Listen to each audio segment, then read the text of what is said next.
야이로가 예수님께 찾아와서 예수님의 발에 엎드려서 간청을 합니다. 자신의 딸을 에, 살려달라고 간청을 해요. 그래서 예수님이 야이로의 집을 향해 가시는데 중간에 12년 동안 혈류병에 걸린 여자가 예수님의 옷자락을 붙듭니다. 그리고 치료받는 사건이 일어나죠. 기적이 일어났어요. 그래서 예수님이 그 여인과 얘기하는 도중에 이제 야이로의 집에서 사람이 왔습니다.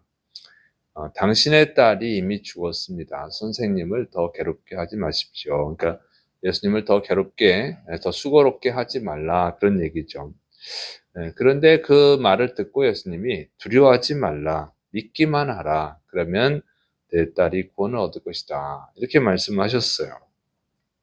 자, 이런 상황이라고 하면 누구의 말을 들어야 될까요?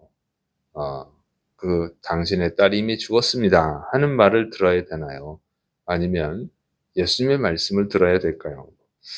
자, 이 야이로는요, 예수님의 말씀을 듣고 예수님과 같이 예수님을 모시고 자기의 집으로 갔습니다. 그런데 갔더니 모여 있는 사람들이 다 통곡을 하는 거예요. 그래서 예수님이 울지 말라, 아, 죽은 것이 아니라 아이가 자고 있다. 이렇게 말씀을 하셨어요. 그랬더니 집에 있는 사람들이 다 비웃는 거예요. 왜냐하면 죽은 것을 분명히 확인을 했거든요. 한두 사람이 본 것이 아니라 거기 있는 모든 사람들이 아이가 죽었음을 확인을 했어요. 이건 객관적 사실이에요. 객관적 사실. 다 아는 사실이거든요. 근데 예수님이 혼자서 주관적으로 아이가 죽은 것이 아니라 잔다고 말하는 거죠. 이 야이로가 예수님을 이제 모시러 왔을 때 그 거리가 얼마나 되는지 모르지만 그 사이에 이미 사람들은 다 확인을 한 거예요. 그런데 예수님 혼자서 안 죽었다고 그러니까 사람들이 비웃는 것이죠. 자, 이런 상황이라고 하면 누구의 말을 들어야겠냐 하는 것이죠. 주관적인 예수님의 말씀을 들어야 되는가? 아니면 많은 사람들의 객관적인 말을 들어야 되는가 하는 거죠. 당연히 세상 사람들은 당연하죠. 객관적인 말을 듣죠. 그러면 예수님을 믿는 성도는 누구의 말을 들어야 하느냐 그 얘기죠. 자, 세상에서 살다 보면 어려운 일을 당하죠. 여러 가지 힘든 일을 겪게 됩니다. 그러면 그런 힘든 일을 당할 때 사람들은 어떤 반응을 보이나요? 그러면 근심하고 걱정하고 또 그것이 해결이 안 되면 짜증을 내고 원망을 하고 불평을 하죠. 이게 세상 사람들이 일반적으로 보이는 반응입니다. 그러면 예수님을 믿는 사람은 어떻게 되나요? 예수님을 믿는 사람? 주님의 말씀을 듣는가? 주님의 말씀을 붙들고 인내하는가? 아니면 원망하고 불평하나요? 근심하고 걱정하고. 그런데 교회는 다니지만 대부분의 성도들은요, 근심하고 걱정하고 원망하고 불평하죠. 세상 사람들과 다를 바가 없어요. 그러면 그리스도인, 예수님을 믿는 사람은 어떻게 해야 되는 거예요, 지금? 예수님은 아무 염려하지 말고 믿기만 해라. 좀 기다려라. 이런 말씀하시잖아요. 그럼 우리는 예수 믿는 사람이라면 당연히 기도하고 하나님의 뜻을 묻고 또 하나님의 뜻에 순종해야겠죠.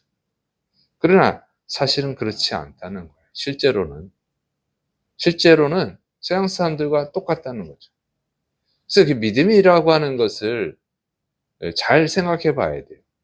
내가 교회를 다니고 있고 내가 입으로 예수를 믿는다고 해서 그것이 과연 진짜 믿음이냐 하는 것이죠.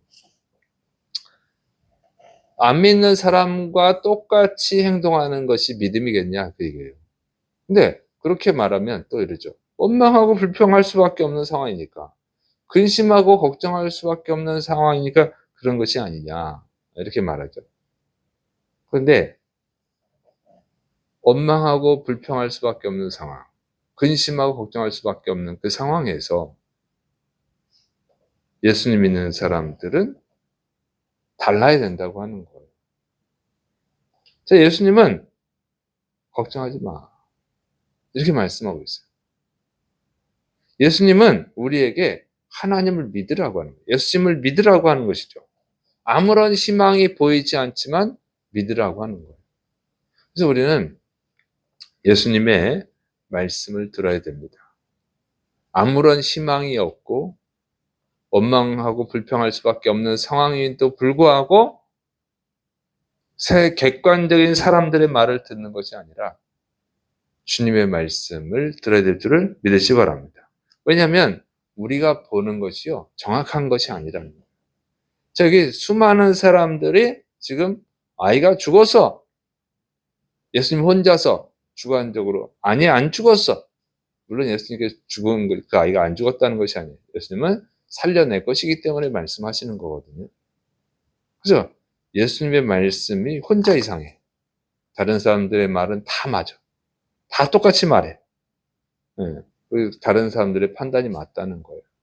그럼에도 불구하고 주님을 믿어야 된다는 거예요. 왜냐하면 사람들이 판단하는 것이 항상 옳은 것이 아니라고 하는 거예요. 여러 사람이 판단했다고 해서 그것이 항상 옳은 것은 아니라는 것이죠. 2009년 11월 24일 SBS 뉴스에 나온 얘기. 1983년 롬 호번 씨가 교통사고를 당해서 온몸이 마비가 됐어요. 의사가 뇌사 판정을 내렸어요. 뇌가 죽었다. 그런데 그 어머니가 그 사람을 23년 동안 병원에서 돌본 거예요. 그리고 어느 날 롬 호번 씨 어머니가 아이가 이 아들이 말귀를 알아듣는 것 같다고 말을 합니다. 그 의사가 그럴 리가 없다고 그래요. 그래서 계속 얘기를 하니까 다시 검사를 했어요. 그래서 벨기에 뇌사과학그룹의 라우레이스 교수가 새로 개발한 촬영 장비로 뇌를 검사해 보니까 의식이 깨어 있는 거예요. 그래가지고 치료를 해가지고 수영까지 하게 됐습니다. 그러니까 23년 동안 잘못된 그 판단을 했다는 거죠. 뇌사가 아닌데 뇌사라고 한 거예요. 그래서 이런 것은 뭐 한 번 실수겠지 이렇게 생각할 수 있는데 2013년 4월 19일 문화일보에 나온 거예요. 2013년 4월 19일에 2008년 11월 박테리아성 뇌막염에 걸려 뇌사 상태에 빠진 남자가 7일 만에 깨어났습니다. 놀랍게도 이 사람은 하버드대 신경외과 의사 이분 알렉산더 박사예요. 의사인데도 뇌사 상태에 빠진 거예요. 그런데 7일 만에 깨어났어요. 그 다음에 2020년 10월 24일 YTN 뉴스에서 나온 건데 2020년 미국 노스캐롤라이나 주에 사는 20대 여성이 코로나19에 감염이 돼서 뇌사 판정을 받았는데 137일 만에 퇴원했어요. 깨어나서. 그리고 이건 2018년 5월 10일 SBS 뉴스에 나온 건데 13세 소년 트렌턴이 친구가 운전하는 레저용 자동차 그 뒤에 연결한 트레일러를 탔다가 이 전복 사고가 나가지고 두개골이 7개 골절상을 입고 뇌사 상태에 빠졌어요. 그래서 의사가 살아날 가능성이 없다. 그래가지고 장기 기증을 5명의 환자에게 하기로 했어요. 근데 장기 기증하기 바로 전날 밤에 이 아이가 깨어났어요. 그래서 이런 걸 보면은 과학적으로 의사들이 판단을 내린 거거든요. 뇌사라고.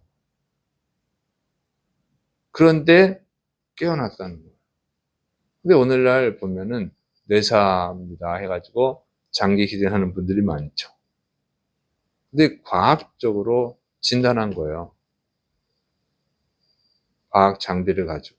의료 장비를 가지고 진단을 했어요. 그거 다 맞는 것이 아니라는 거예요. 그래서 사실은 며칠만 더 기다렸다면, 또는 몇 달을 더 기다렸다면, 몇 년을 더 기다렸다고 하면 살아날 사람도 많을 것입니다. 그런데 사람들이 그냥 포기해버리는 거예요. 장기 기증을 하는 거예요. 뇌사 상태에 빠진 사람의 의사와 상관없이 가족들이 장기 기증을 하죠.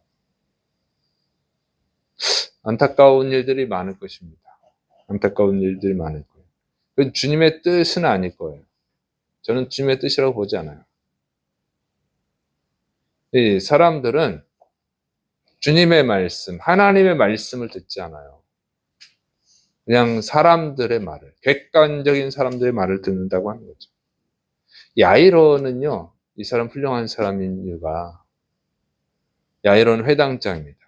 그 동네에서 굉장히 존경받고 높은 사람이에요. 학문이 많은 사람이에요. 영향력 있는 사람이에요. 그런데 예수님께 나와서 무릎을 꿇었다는 거죠. 예수님보다 훨씬 나이가 많을 거예요.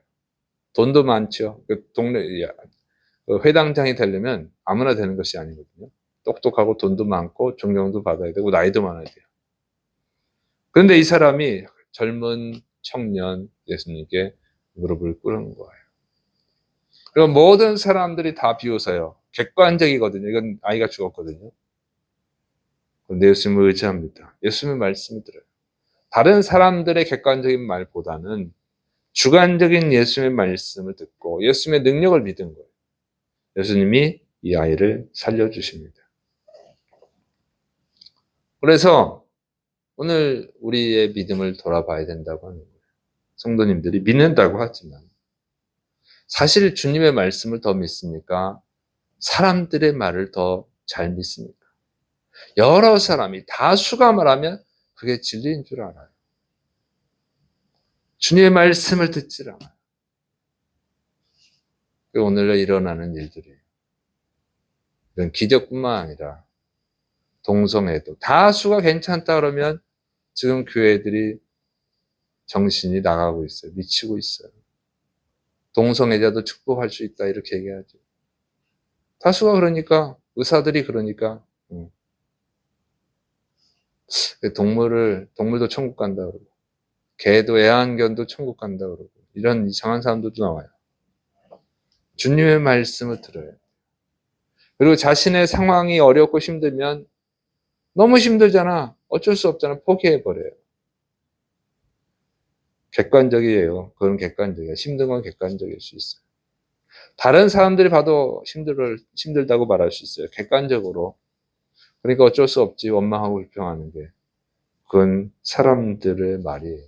사람들의 판단일 뿐이에요. 자기의 주관적 판단이거나 대다수의 객관적인 판단일 뿐이에요. 예수님도 그렇게 판단하실 거냐? 그렇지 않다는 거예요.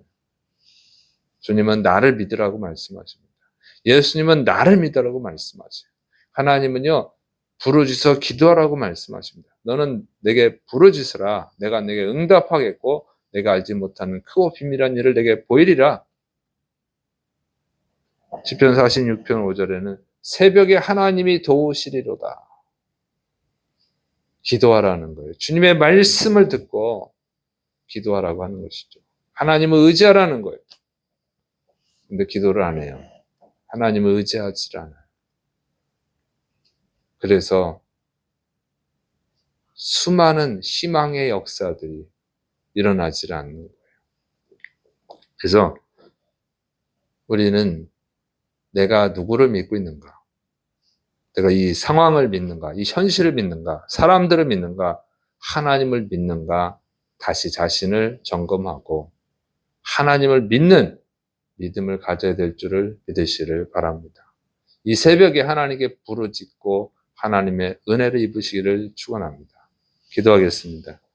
사랑이 많으신 하나님 아버지, 수많은 사람들의 판단이 맞는 것 같지만 그러나 미련한 인간의 판단일 뿐임을 알게 하여 주옵소서. 전능하신 하나님, 말씀으로 온 천하 만물을 창조하신 하나님을 믿는 믿음을 우리에게 허락하여 주옵소서. 예수님의 이름으로 감사하며 기도드립니다. 아멘.